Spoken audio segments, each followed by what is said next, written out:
দেশের সামরিক বাহিনীকে আরও শক্তিশালী করার আহ্বান জানিয়েছেন বিএনপি চেয়ারপারসনের প্রতিরক্ষা উপদেষ্টা অবসরপ্রাপ্ত মেজর জেনারেল ফজলে এলাহি আকবর। তিনি বলেন, ভিনদেশি কোনো আধিপত্য বাংলাদেশের সার্বভৌমত্বের জন্য গ্রহণযোগ্য নয়। বিপ্লব ও সংহতি দিবস উপলক্ষে ঢাকা বিশ্ববিদ্যালয়ের মোজাফফর আহমেদ চৌধুরী অডিটোরিয়ামে জনতার নয়া রাজনীতির আকাঙ্ক্ষা শীর্ষক আলোচনা সভার আয়োজন করে ডাকসু। সেখানে জামায়াতে ইসলামের সহকারী সেক্রেটারি জেনারেল অ্যাডভোকেট এহসানুল মাহবুব জুবায়ের বলেন, ফ্যাসিবাদ ঠেকাতে হলে জন আকাঙ্ক্ষা বোঝা জরুরি।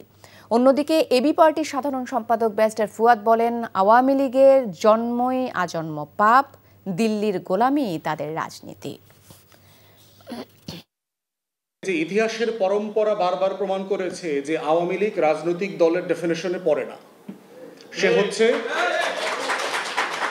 সে হচ্ছে একটা ন্যাশনাল সিকিউরিটি থ্রেট, জাতীয় নিরাপত্তার হুমকি।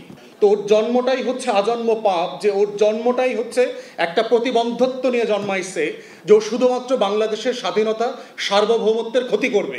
এই ক্ষতি করার মধ্য দিয়ে সে বেঁচে থাকবে। শেখ হাসিনা গত 16 বৎসরে এমন কোনো প্রতিষ্ঠান নেই যেটাকে তিনি কুক্ষিগত করেননি।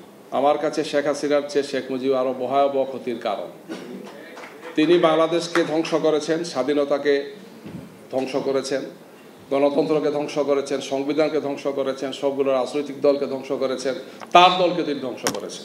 আমাদের সবচেয়ে বেশি দুর্বলতা হচ্ছে ঐক্যতা। আমাদের মধ্যে ঐক্য যদি থাকে, দেখেন পার্বত্য চট্টগ্রামে আবার গোলমাল শুরু হয়েছে, 75-এ হয়েছিল, এখন আবার শুরু হয়েছে। কেন? আমাদের মধ্যে ঐক্য নাই। আমাদের ঐক্য থাকলে আমরা অসম্ভবকে সম্ভব করব।